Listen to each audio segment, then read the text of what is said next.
Welcome to Arsenal Report, and remember, make subscribe, then continue, enjoy your news. Let's started. The Emirates has seen its fair share of surprises in recent years, but none as thunderous as this one. In a move that has left fans and pundits stunned, Arsenal have decided to part ways with Gabriel Jesus. The Brazilian forward, who once arrived from Manchester City as a beacon of experience and quality, is reportedly no longer in Mikel Arteta's long-term plans. The summer of 2025 may be remembered not just for high-profile arrivals, but also for the shocking exit of a once-beloved striker. From star signing to squad outcast, Gabriel Jesus joined Arsenal in the summer of 2022 for around £45 million. He was hailed as the final piece in Arteta'S attacking puzzle. Experienced, versatile, and a proven Premier League winner. In his first season, he dazzled with goals, assists, and relentless pressing. His off-the-ball movement and connection with the likes of Bukayo Saka and Martin Odegaard brought life to Arsenal's title charge. But as seasons passed, injuries and inconsistency started to tell. Jesus' goal tally dropped, and while his work rate never faded, his finishing came under intense scrutiny. In a side that demanded ruthless efficiency in front of goal, Jesus was becoming more of a link man than a finisher. In the 2024-25 season, he managed only 7 goals across all competitions, with growing frustration from fans over missed chances in key games. And with players like Victor Osimhen, Victor Gyökeres, and Benjamin Šeško now entering the scene, Jesus' position became vulnerable. Arteta makes the call. Mikel Arteta, known for his no-nonsense approach and forward-thinking strategy, has reportedly told the club's board that Jesus is not part of his tactical evolution for the upcoming season. The Spaniard wants a more physical and clinical striker to lead the line, someone who can dominate defenders, score 20-plus goals a season, and stretch opposition defences. Despite Jesus' intelligence and link-up ability, he no longer fits the bill. According to sources close to the dressing room, Jesus took the news professionally, but with disappointment. He had expected to fight for his place, but understood the decision. Arteta, meanwhile, is pushing forward.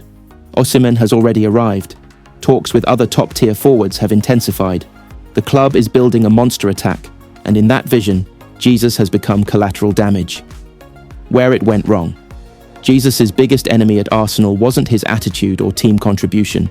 It was his inability to consistently deliver goals. For a club that dreams of domestic and European domination, a striker needs to be decisive in the box.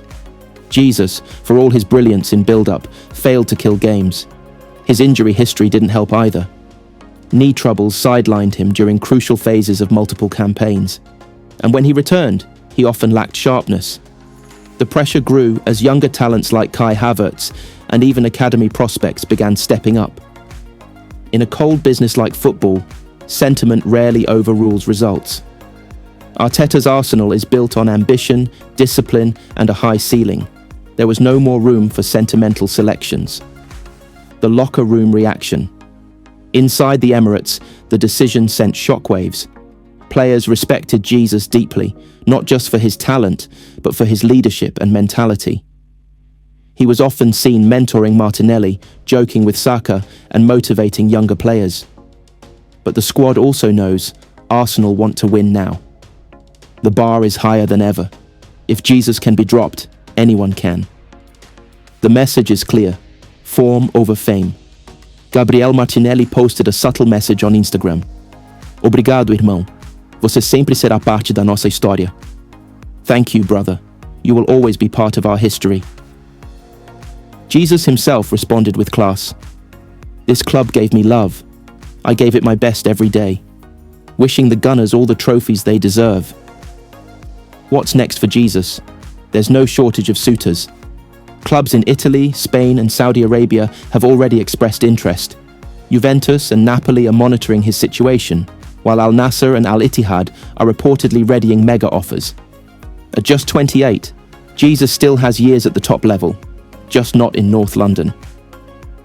Fans react to the shock news. Arsenal fans are divided. Some are heartbroken, remembering his first season and crucial goals in big matches. Others believe it's time to move on. Fan reaction. Jesus gave us memories, but this project needs killers up front. Sad to see him go, but I trust Arteta'S vision.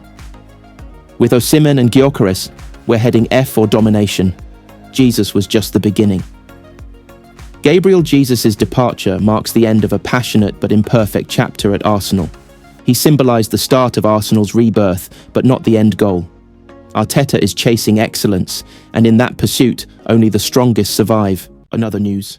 Arsenal's triple strike, Osimhen, Šeško and Gyökeres, confirmed as gunners in historic summer coup. London. In what will be remembered as one of the boldest and most daring summer windows in Premier League history, Arsenal have officially announced the triple signing of Victor Osimhen, Benjamin Šeško and Viktor Gyökeres, sending shockwaves through world football. The deals, valued at over £230 million combined, have not only cemented Arsenal's intent to dominate domestically and in Europe, but have also redefined the expectations of what it means to be contenders in the modern era. Mikel Arteta, once seen as the next big thing in management, has now built the most formidable forward line in Arsenal's modern history.